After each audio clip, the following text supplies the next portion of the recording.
mes amis, comme vous le constatez, je suis un peu indigné, je suis triste. Mais,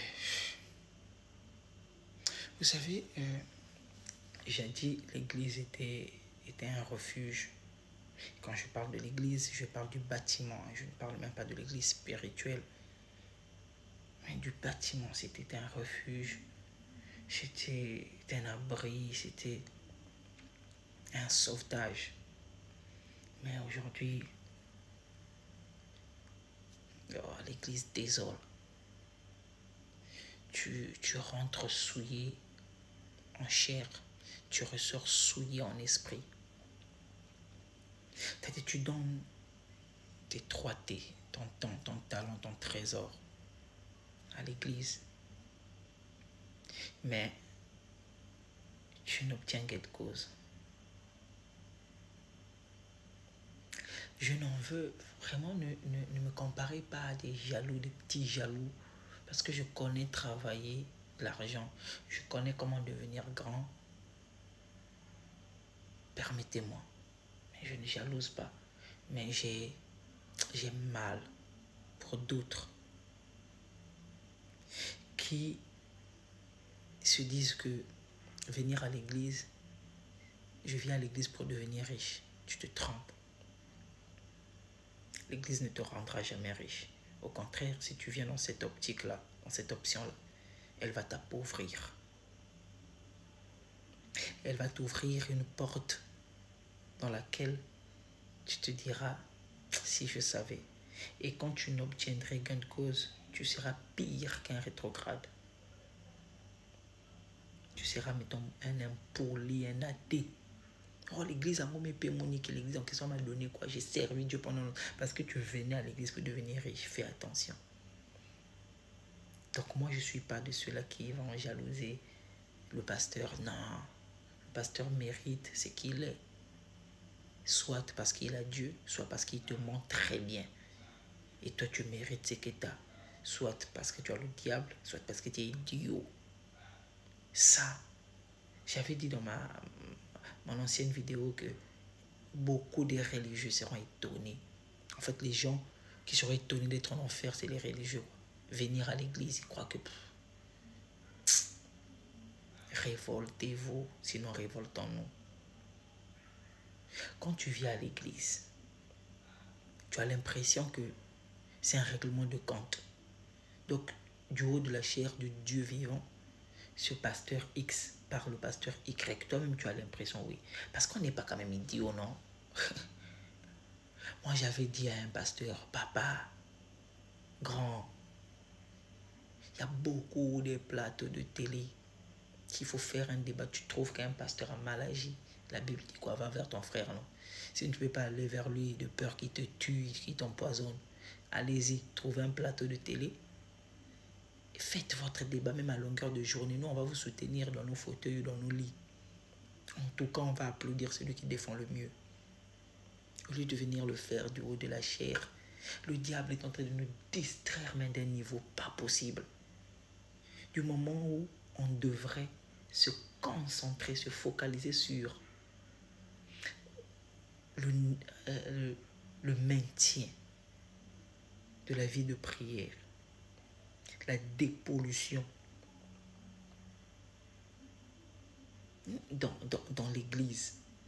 Tuer les murmures, les critiques, les haines, les jalousies, les barbaries, les bassesses. Mais non, c'est des films vraiment dans les églises. Donc le pasteur il n'a même plus ton temps parce qu'il sait, bon, de toute façon, à la fin, tu vas lui donner la dîme, tu vas donner l'offrande, lui, il va rouler dans sa voiture. Toi, tu vas marcher. On s'en fout, on fait ce qu'on peut. Bon, comme l'église est déjà pleine. Donc même si 2, 3, 4 partent, ils n'ont rien à cirer. C'est ça, soyez-en sûrs, c'est devenu pour vous vraiment un piège, un opium. Carrément l'opium. Vous êtes attaché à quelque chose que vous savez que là, il y a du faux là. Mais respectueusement, poliment, tu dis au pasteur, ah ça, pasteur, vraiment, c'est pas bien, c'est pas bon. Mais non, t'as peur. Tu es déjà gagné, c'est fini. Tu es laquais, chihuahua. L'église, c'est pas pour un pasteur. Parce que, la Bible ne dit pas que amener les dîmes et les offrandes chez le pasteur. Dîmes et offrandes, on l'amène à la maison du trésor. La maison du trésor est consacrée à Dieu. Tout appartient à Dieu. Même le nom de la parcelle de l'église ne devrait pas être le nom du pasteur. Sinon, ça, c'est un coup d'état contre Dieu. Un tel pasteur mérite. Vous m'excusez, hein, y a des, ça arrive, hein, il y a des cas, ça arrive que non, l'église n'a pas encore eu ses propres papiers, je sais pas, il y a toujours des raisons. Donc, d'où le pasteur, comme celui qui était un peu émancipé. Mais pourquoi on n'a pas mis au nom d'un frère quelqu'un aussi? On craint qu'un jour, le frère détourne la parcelle. Mais pourquoi seulement au nom du pasteur? On croyait peut-être que le pasteur était spirituel. Laisse ça. Église un tel, de un tel. Ah! C'est plus l'église de Dieu, c'est maintenant l'église d'un tel. Et on est là. Alléluia, on adore. Quand un pauvre, bon, pas un pauvre dans la chair, on les appelle quoi? Le terme fuit. Le frère va pour lui chanter dans une église d'un dénominationnel pour gagner ses âmes. On lui fait des problèmes. Les entre guillemets spirituels qui se font appeler frères du message en image, mais pas en vie, commencent à lapider. Le pasteur qui te trompe là, tu ne dis rien. Le pasteur qui couche ta femme là, tu l'applaudis. Le pasteur qui tombe aujourd'hui, se répand demain, tombe demain, après-demain, tombe encore. C'est-à-dire c'est un carnage. Toi, tu le laisses derrière la chair. Mais celui-là qui va gagner les âmes dans une église dénominationnelle ou pentecôtiste, peu importe, c'est celui-là que tu fais la guerre. C'est vrai, vous allez me dire, quand je suis en train de dire révoltant, vous allez dire non frère, la révolution c'est diabolique. Frère Branham n'aimait pas les pensées de Luther King, Martin je crois, parce qu'il disait que son combat était subtil, tout était rattaché à la chair. Mais quand je dis révoltant, c'est pour sauver, c'est pas aller coup de poignet au pasteur ou bien je sais pas, non. C'est-à-dire dites non quand il faut dire non. Rappelez le pasteur la parole. Soyez brebis de béret, mes frères. Vous savez pourquoi les policiers, les militaires portent des bérets? Ça veut dire zembe. Vraiment que, c'est-à-dire, tu vois, ils sont souvent crâne rasé. Crâne rasé. Ils sont... Ah Dieu, aide-nous. Parce que là,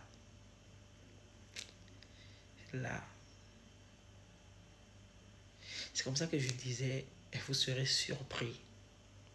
Un jour, les brebis en question que vous êtes en train de malmener, maltraiter, diriger, endompter, vont se retourner.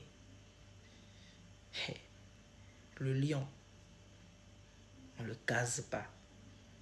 Les brebis là seront vos lions et vos lionnes. Attendez.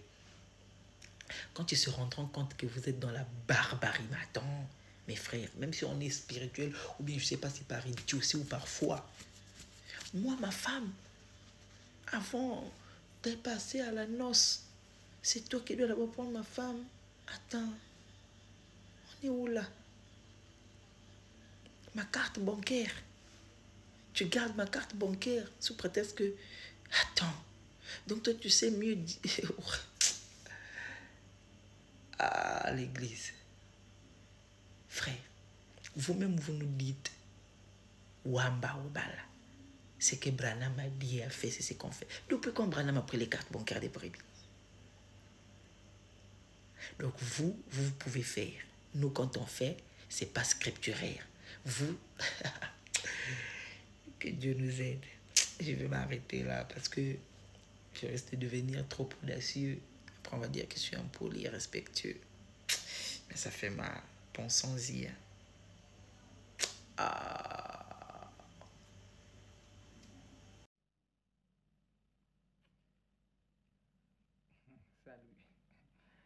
fait, je ris, c'est parce que la question que je veux poser va peut-être s'avérer être brutale. Je vais vous poser une question.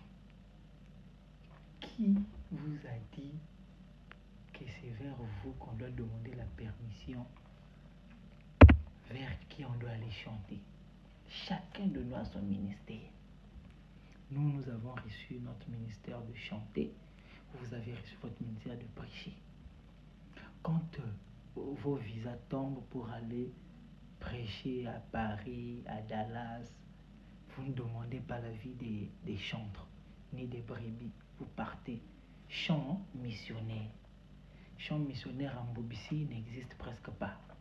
Tous les pasteurs, le chant missionnaire, États-Unis.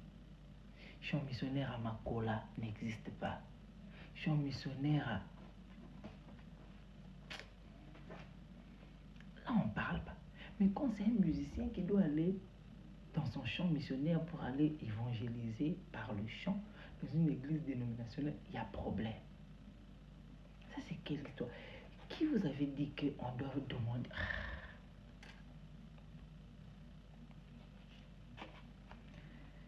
Ah, frère Branham. J'espère que si frère Branham est encore vivant, ce genre de comportement, il devait avoir certainement une citation.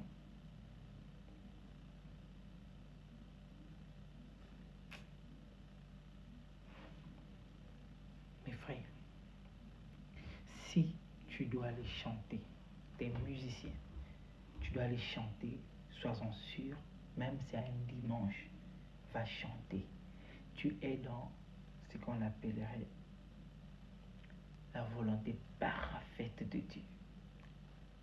Pourquoi? Parce que tu vas en champ de mission. Frère Branham dit,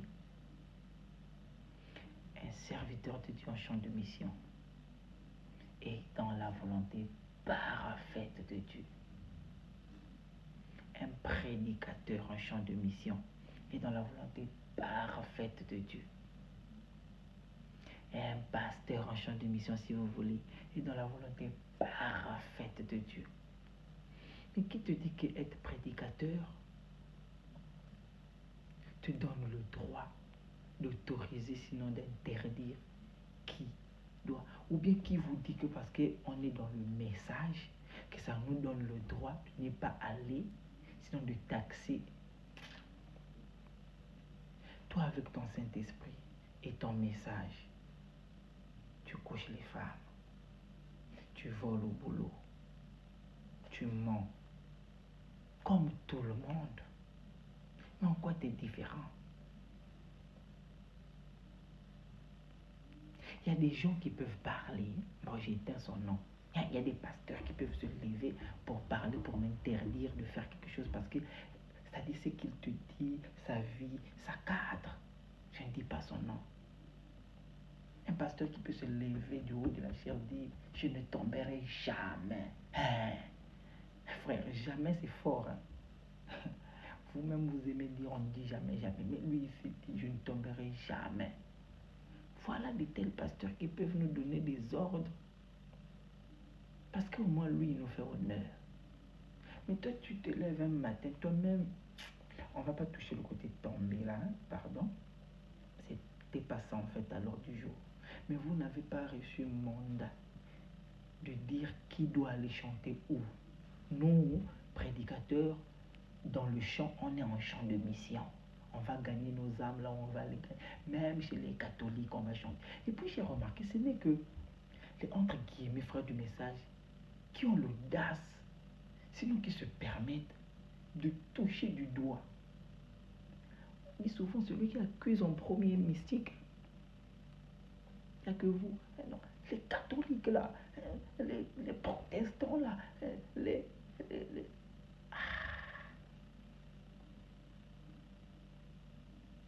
vinde kaka vi kaka soki vi eza te tika même catholique aleki yo. C'est rare, c'est peut-être à peine où je commence à voir des pasteurs catholiques, des curés, c'est qu'on les appelle comment, l'abbé catholiques commencent à répandre ou bien indexer les églises dites du message. Sinon avant, ça n'existait plus, ils étaient calmes dans leur coin. Ils ont appliqué maintenant la loi qui dit, allez-y chercher encore, la loi qui dit que répond à l'imbécile de peur qu'il croit qu'il est sage. Ah, bon, vous m'excusez, j'ai paraphrasé. Je ne sais pas si c'est imbécile qui était dit là-bas, mais je suis vraiment dans les nerfs que... Mais je crois que c'était le mot qui va bien dans la Bible, c'est insensé, je crois. Répond à l'insensé de peur qu'il croie qu'il est sage. Sinon, répond à l'insensé dans le silence. Hein? Donc, quand tu parles là, on te regarde seulement. Il y a un moment. Mais un peu plus loin, dans le même verset, tu vois, on dit, il faut lui répondre. De peur qu'il croie qu'il est sage. Parce que quand tu restes trop calme, il va dire, ah, alors que je suis intelligent, je suis sage, je l'ai terminé. Alors rien. Zéro. Soba. Toto. Il y a un autre terme là. So.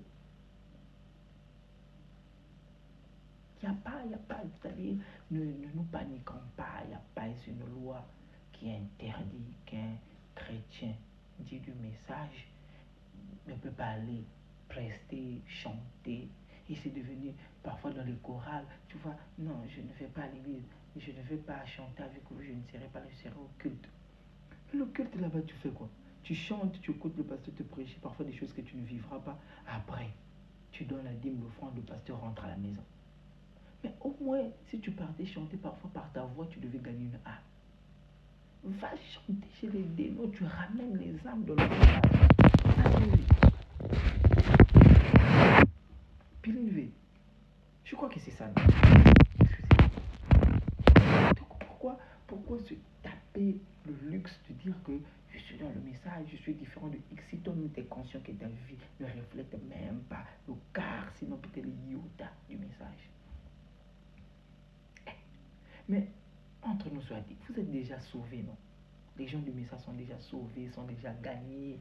Mais pourquoi on va encore chanter pour vous? Pourquoi on va encore vous prier? Laissons-nous maintenant, laissez-nous plutôt aller chanter maintenant pour ceux-là qu'on doit gagner, parce que vous êtes déjà là. Bon, les cas même là, Branham, le niveau à spiritualité. Même ce qu'il n'a pas dit, vous déduisez. Ça devient, on l'attribue ça à Branham. Donc, au moins, on doit aller gagner les perdus, que les forts soutiennent les faibles. Les dénos sont faibles, vous êtes forts déjà. On va maintenant soutenir les faibles. Moi, je crois, c'est ça.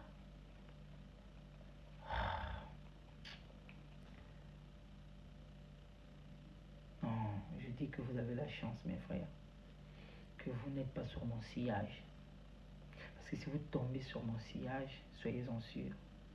J'avais même dit à un frère, quand s'il m'arrivait de rétrograder, de laisser, de prier, ne viens pas avec il est écrit, j'ai beaucoup réfléchi avant de tomber. Viens par amour, là tu vas me gagner. Mais si tu viens, il est écrit, toi tu es sûr que moi je ne connaissais pas qu'il était écrit avant de tomber. Cuisine de Zulu, mon frère, Dieu t'aime encore. Il a besoin de toi dans le camp. Il ne veut pas te voir perdu. Quand tu viens avec des calculs, il est écrit, celui qui ça n'influence plus les gens. Il y a deux choses au monde qui influencent. La vie, comme le pasteur là. Ça fait peur. Un pasteur qui peut taper le torse, dire je ne tomberai jamais. Voilà. C'est ce qui fait peur. La sanctification, un pasteur sanctifié, qui vit que ce qu'il dit. Le reste là, qu'est-ce qui fait encore peur? La parole de la vie, c'est tout. Quand tu viens avec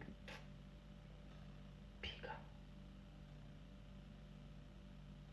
Mais bon, comme vous voulez faire comme ça, faites, on verra ce que ça donnera. Mais quant à moi, il faut aller prêcher les plus faibles.